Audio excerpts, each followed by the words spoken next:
Es difícil hablar de Bukowski porque por un lado se ha dicho demasiado y por el otro hay gente que lo quiere quizá demasiado. Es decir, se ha vuelto más una figura icónica de la cultura pop, del malditismo literario, y en ese sentido cualquier cosa que se pueda decir de él suena a agravio o ataque, ¿no? Por eso es que esta edición va a ser particularmente difícil. Hola, ¿cómo están todas? ¿Cómo están todos? Qué placer tenerlos nuevamente por aquí en un nuevo video donde hoy vamos a hablar no de una, de tres novelas del tremendo Bukowski. Hoy vamos a hablar de Cartero, Factotum y Mujeres, la trilogía donde se crea más o menos toda la fama de Bukowski a través de su doppelganger, de su alter ego eh, Henry Chinansky, ¿no?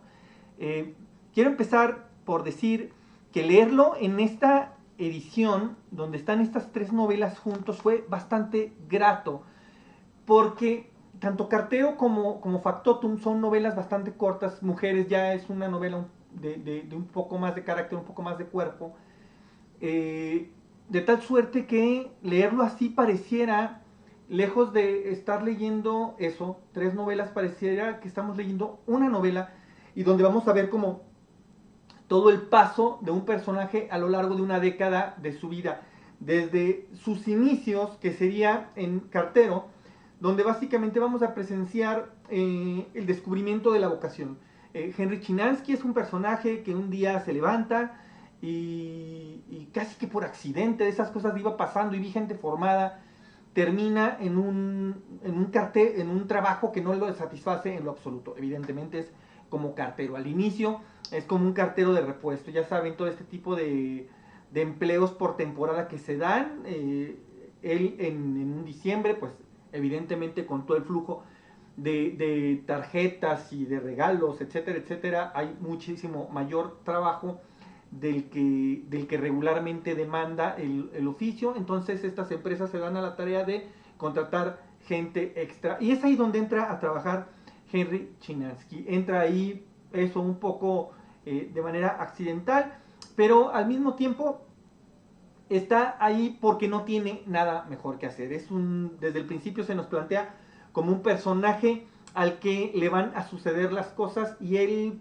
no las va a cuestionar demasiado, él simplemente va a ir reaccionando. Nunca es el tipo que toma como las decisiones, sino que simplemente un día le dicen, hey, tienes trabajo, y él dice, ah, bueno, y un día le dicen, hey, ya no tienes trabajo, y él dice, ah, bueno, y un día una chica le dice, hey, vamos a ser pareja, y él dice, ah, bueno, y un día la chica le dice, hey, ya no vamos a ser pareja, y él dice, ah, bueno. Es decir, es un tipo más que incómodo, es un tipo apático, no le interesa realmente nada. Y vamos a ver a lo largo de toda esta novela todo ese flujo de cosas que le van a ir pasando entre que entra a trabajar ahí, entre que se va, entre que regresa, se queda ya de manera más o menos fija durante algunos años, logra tener una pareja más o menos estable.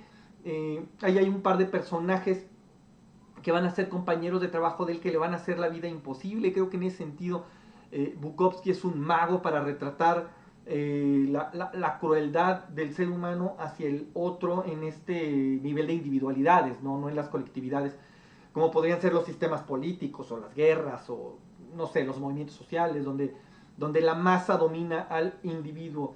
Pero en este caso no, siempre es el uno contra el otro, no siempre es el jefe que lleva una vida frustrada en casa y que va a venir a desquitarse con el obrero, ¿no? Creo que todo mundo hemos pasado por un empleo, ya sea adolescentes o adultos, donde nos explotan, donde no tenemos de otra, donde tenemos que trabajar ahí, y siempre hay alguien que está chingue y jode y chingue y jode.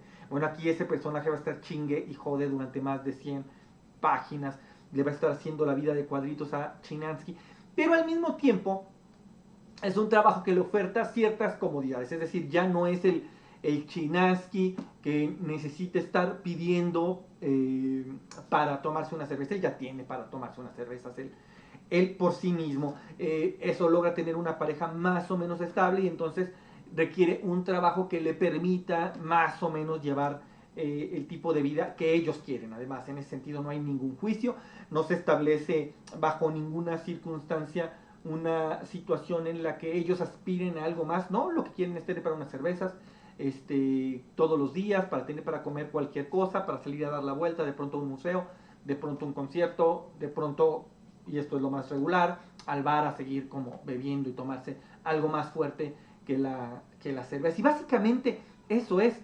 cartero, el momento en el que este tipo va a estar ahí y va a empezar a cuestionarse qué mierdas hace ahí, ¿no?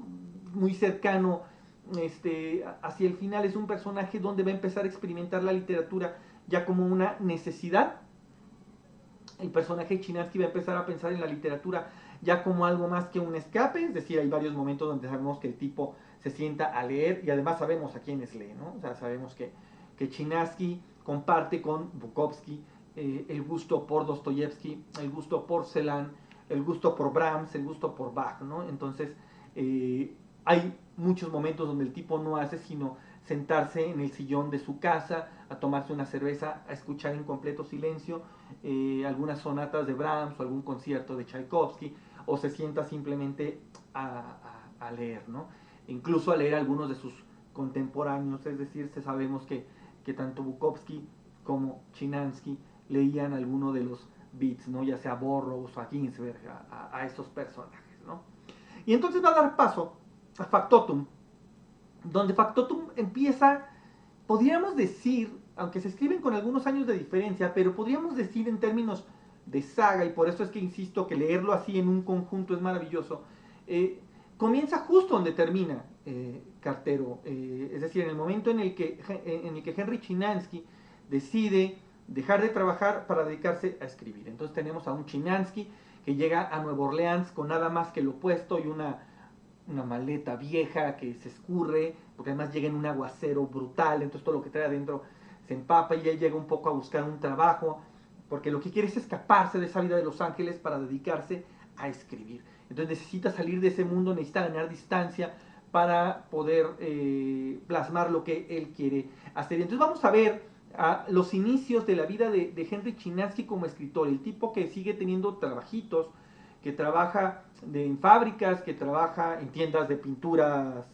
para artistas, básicamente que hace lo que sea que se le ponga enfrente, con tal de que ese lo que sea le dé el suficiente tiempo para seguir escribiendo, para seguir escuchando música, para seguir leyendo y sí, para seguir bebiendo. Porque además queda claro, creo que en Factotum queda muy claro, por encima de la fama que tiene el personaje Chinansky y el personaje Bukowski, que habría que desdoblarlo de Charles Bukowski, el escritor, que yo no le creo absolutamente nada, es decir, era un borracho, ya sabemos que sí lo era, ya sabemos que sí tuvo una vida bastante tremenda, ya sabemos todas sus cosas, pero eso de que escribía borracho y de que todo el día se la pasaba así, que todo el día se la pasaba con mujeres, a ver, yo no se lo cree, una obra tan sólida, una obra tan contundente, una obra de un estilo tan dominado, una obra tan corpulenta, o sea, no son 3 libros los que escribió, no los escribe un borracho, hay que tener mucha disciplina para sentarse a escribir. Es decir, es un tipo que, aquí sí hablo del escritor, de la persona, es un tipo que sabe cuál es su lugar en el mundo, que sabe, incluso, dicho de manera muy romántica, cuál es su destino en el mundo, y lo acepta y lo abraza y se consagra a él. Es decir, es un tipo que es un escritor las 24 horas del día, que todo lo que está viendo, pensando, escuchando, lo va a transfigurar en lenguaje y lo va a configurar en tramas y las va a tensar y las va a narrar de la manera más desnuda posible. Creo que eso se nota sobre todo en Factotum, porque en Cartero todavía vemos un personaje bastante dubitativo, un personaje que todavía no sabe lo que quiere, un personaje que está explorando, es otra vez un personaje apático que no va a cuestionar las cosas. Factotum un poco más lo va a hacer, no que cuestione lo que le pasa, sigue siendo el personaje apático al que todo lo que le ocurre él lo acepta con la mayor docilidad del mundo, no se conflictúa con la vida, pero ahora sí ya no está dispuesto a supeditar sus horas de escritor frente a sus horas de persona que sale y trabaja y bebe y fornica, y etcétera, etcétera. Es decir, empieza a asumirse ya como un escritor. Cosa que nos lleva a mujeres, donde, digamos, la trama avanzaría algunos años, y vemos a un Chinansky que ya ha publicado algunos libros, que ya goza de alguna fama, que ya es en el mundo más o menos local. Ahora hay que entender que el mundo más o menos local de Los Ángeles es una ciudad corpulenta de millones de personas, no es una ciudad cabrona, es una ciudad llena de tentaciones, es el desierto al que se va a vagar Cristo, es el desierto moderno, aquel donde te van a tentar en cada esquina, desde los padrotes, de las putas, los drogadictos, las cantinas en sí mismas, aunque sabemos que el personaje no es que le corra las drogas, simplemente creo que encuentra más estimulante la cerveza y el vino propiamente que la mota o la coca, ¿no? Incluso en mujeres hay un par de escenas donde le ofrecen coca en un par de fiestas y él no quiere, es decir, él tiene muy claros también sus límites, él sabe qué es lo que quiere. Empieza también la estructura del jugador de caballo, del aficionado a las carreras de caballo, que lo tiene ya para este momento más como un entretenimiento, porque en Factotum sí lo empieza a tomar en momentos claves como una forma de ganarse la vida, es decir, es su trabajo ir a apostar. Y entonces incluso le molesta de pronto cuando alguna de las novias ocasionales se aferra a acompañarlo, aunque no lo dice abiertamente, para el lector es claro que le molesta al tipo porque él va a trabajar y no quiere distraerse, no quiere estar pensando en la chica que tiene al lado y que está bebiendo y que se está divirtiendo, él no va a divertirse, aquel que sea ludópata creo que podrá entender perfectamente esto, no disfrutan el juego, no es una diversión, es un martirio. No quiero decir que Chinansky sea un ludópata, pero sí que está muy cerca, es decir, se está tomando esto de manera muy seria. Entonces eso, en mujeres eso ya quedó un poco atrás, el tipo se dedica más o menos a disfrutar la fama que cree más o menos merecida, ya hay ciertos actos de soberbia de parte del personaje, es decir, un tipo que se sabe buen escritor, que ya se sabe que domina cierto público, que hay un estilo que le pertenece, que es plenamente identificable y lo explota. Es un tipo que sabe llegar a su público y que sabe incluso ya desdeñar a su público.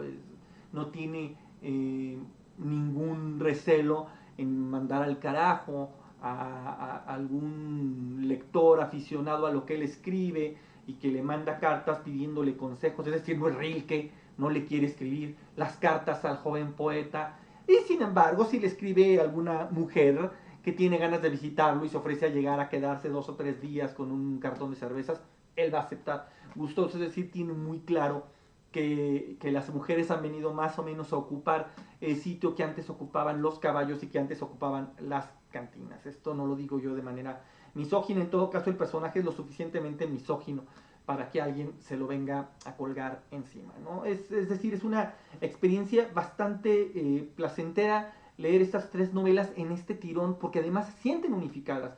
Y esto creo que es una gran valía de parte de Bukowski, haber escrito 3 novelas con el mismo personaje, con años de diferencia entre las novelas, o sea, no están consecutivas, y sin embargo que se sienta como si hubieran sido escritas en el mismo, aliento largo, ¿no? Como si hubiera terminado de escribir una y hubiera dicho no, no he acabado y siguiera. Es decir, que este volumen que conjugó Anagrama con las novelas de Chinansky pareciera ser que realmente original, o que de manera original fueron pensadas así.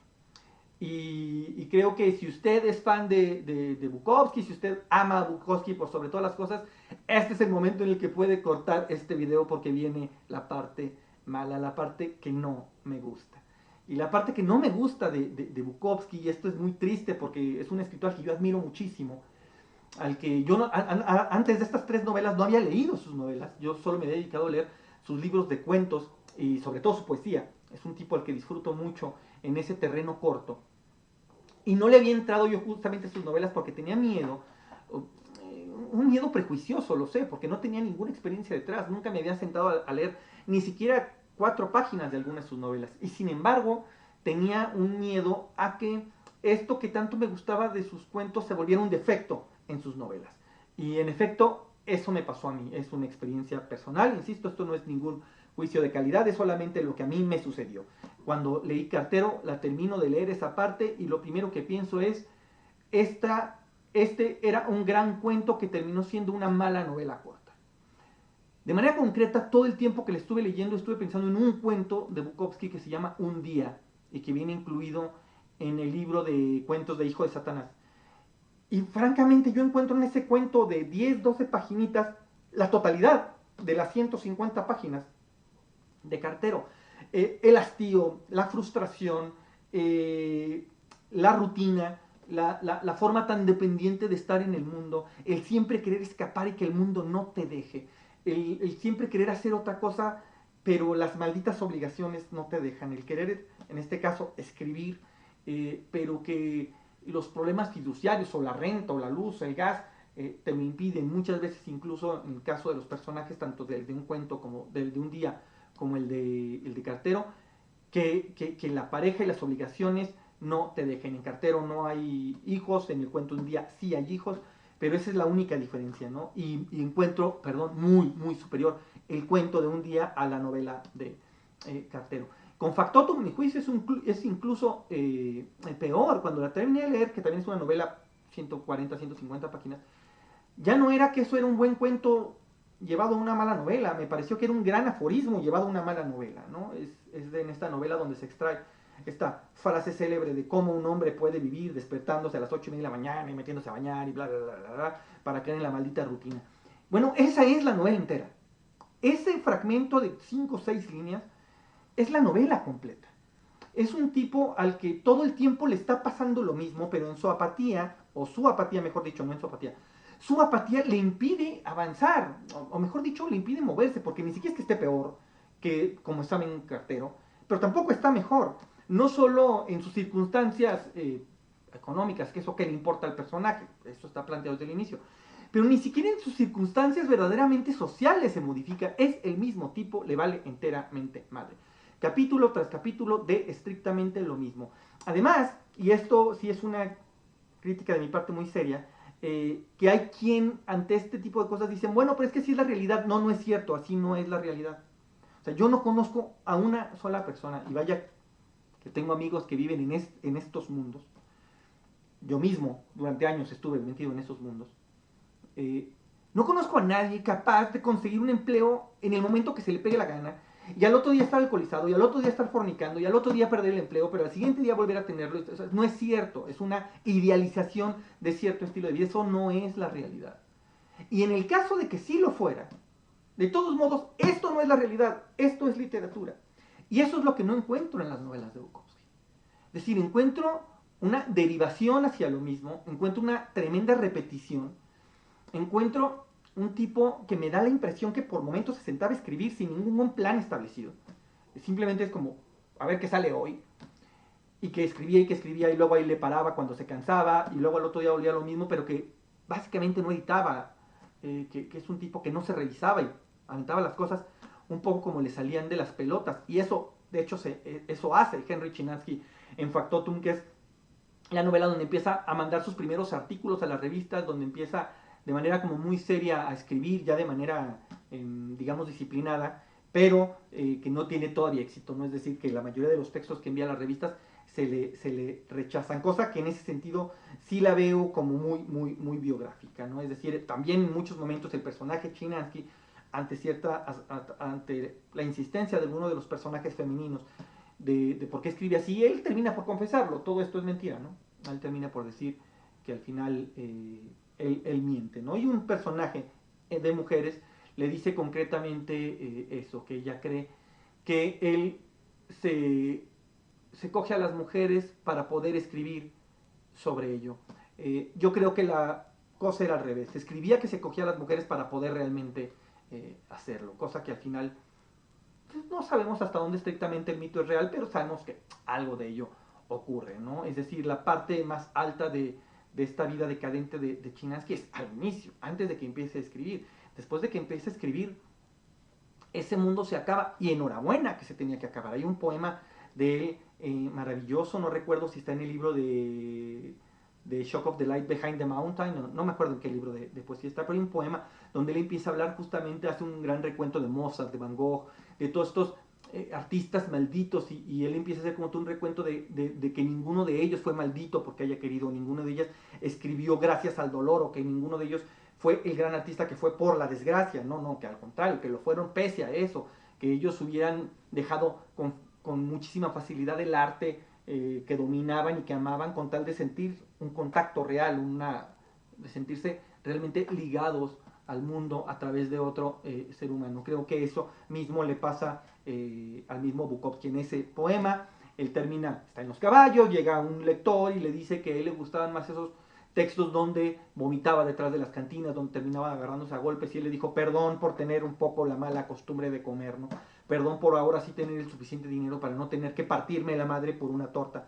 Entonces, ese Bukowski me parece mucho más real que el Henry Chinansky que aparece en estas novelas donde, insisto, van pasando, son casi 20 años de personaje, entre el personaje que entra a los 40 y piquito años a trabajar al servicio postal y el personaje de entrado en los 60 años que está en Mujeres y que ya está gozando de alguna pequeña fama, que ya lo contratan para ir a hacer recitales de poesía, que ya le permiten entrar a los grandes restaurantes sin importar su estado y su facha, que ya es recibido como una celebridad y que lo disfruta sin dejar de ser el mismo. Esa parte sí me gusta mucho, que el tipo sigue siendo muy honesto, que no le modifica la vida, pero pese a que ya tiene algo de dinero, ya tiene algunos ingresos estables, se le descompone un día su coche y tiene la necesidad de comprarse otro y se compra un Volkswagen, se compra un bocho porque no necesita más, con eso es feliz, tiene una pequeña casa donde ya no se está preocupando por pagar la renta, cosa que además es genial porque le da el tiempo suficiente para seguir escuchando a Brahms y a Bach y a Beethoven y seguir leyendo a sus grandes genios, ¿no? Seguir leyendo a Dostoyevsky, a Hemingway, a Miller, a Celine. Es decir, que en ese sentido lo que hay de Bukowski en Chinansky me gusta mucho, pero lo que hay de Chinansky como personaje literario me parece pobre. Creo que los grandes temas que va a desarrollar Bukowski a lo largo de esta trilogía los encontramos mejor en sus cuentos. Incluso el mundo como sistema social donde va a desarrollar el personaje, creo que lo retrata mejor en un cuento que también viene incluido en Hijo de Satanás, que se llama La venganza de los malditos, que es básicamente una rebelión de pordioseros, lo que sucede en este cuento de 6-7 paginitas. Creo que ahí encontramos todavía un Bukowski mucho más potente, mucho más ácido, de un humor mucho más corrosivo, de esos humores que uno termina por reírse un poco a escondidas, ¿no? Porque sabe que no está bien reírse de esas cosas, y sin embargo el humor de Bukowski en estos momentos está mucho mejor logrado. Regreso ya para cerrar en este video que se ha vuelto larguísimo, pero vamos, son 3 libros. Creo que en la suma fue una experiencia maravillosa haber leído la trilogía de Chinansky. Creo que como personaje me permite entender muy bien el universo sobre el que se va a desarrollar toda la obra de Charles Bukowski, porque quien crea que todo lo que hace Bukowski es estrictamente biográfico estaría cometiendo un gran error. Creo que Charles Bukowski es uno de los escritores más influyentes del siglo XX, no solo para los Estados Unidos. Hay que ver lo que ha hecho Bukowski para las letras internacionales. En ese sentido, creo que Bukowski, a ver, voy a tratar de decir esto de manera que se entienda muy claro. Creo que Bukowski es de los escritores que más daño le han hecho a la literatura, como el caso de Roberto Bolaño, por ejemplo. No en el sentido que ellos sean malos escritores, todo lo contrario, ellos dos son tremendos escritores. Fueron tan grandes, su influencia y su impacto, sobre todo en las juventudes, es de tal impacto que han generado una serie de copias inagotables. Hay más Bukowskitos y más Bolañitos que lo que podemos soportar los lectores.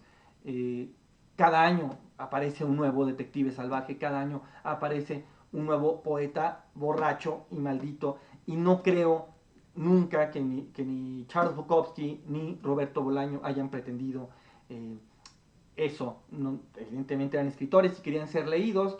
Cualquier escritor que diga que él no hubiera querido ser leído nunca está mintiendo, porque de ser así entonces nunca habría editado sus libros, nunca los habría mandado a ninguna editorial o a ningún concurso. No, estos tipos querían ser leídos, pero no querían ser adulados y no querían ser mucho menos imitados. Y eso, hasta aquí me quedo. Espero no haber molestado demasiado a los miles y millones de fans que hay de Charles Bukowski, si es que llegaron hasta este momento del video. Si ustedes de los que llegó hasta aquí y da la precaria casualidad de que no haya leído a Bukowski, pese a todo lo que parece malo, yo recomiendo tremendamente leerlo. Es un autor fundamental. Creo que hay que entrarle a sus novelas. Creo que hay que entender muy bien el personaje de Henry Chinaski en su complejidad para poder entender por qué es tan necesario pasar por ahí, por qué es tan influyente, por qué marca una época, no solo de la literatura norteamericana, insisto, sino cómo impacta la vida de millones de lectores en todo el mundo. Por ahora es todo. Ya saben, si les gustó este video, un like, si lo comparten para llegar a más gente, está súper chido. Si no están suscritos todavía, denle ahí en el botón de la campanita y suscríbanse para contribuir a que este canal siga creciendo. Mi nombre es Jonathan Frías y nos vemos la siguiente semana con un nuevo libro. Dense.